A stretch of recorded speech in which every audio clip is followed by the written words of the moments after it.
thành lệnh mang mi khoa chan ha le kia chanum ti loin na luang mi ti va bangin kan nak ni nu kia chan ti loin say kan tai ti zong ma lo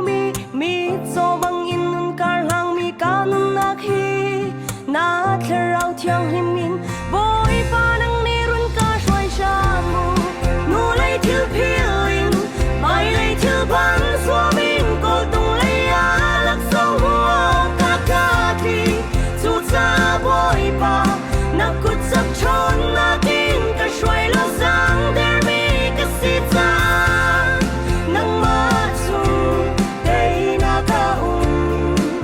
him nak le ka ni dor na lung pi na si na kan kam mi si lu chim do zo ve ding in boy pa nang ni chon na grun ka pe sham lo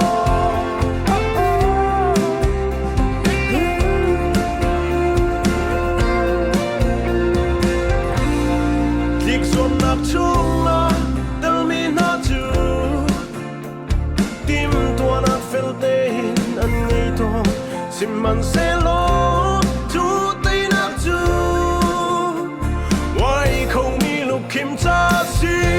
boy pa i tiếng piak mi lak song chu zai dik man na wai khâu ti lo min na si cha Jesus Christ o chin ko tung lai a thi mi ka si nu lên thiên pilin mai lên thiên bang xóa min ko tung lấy á lắc sông o ca ca thi chu cha boy pa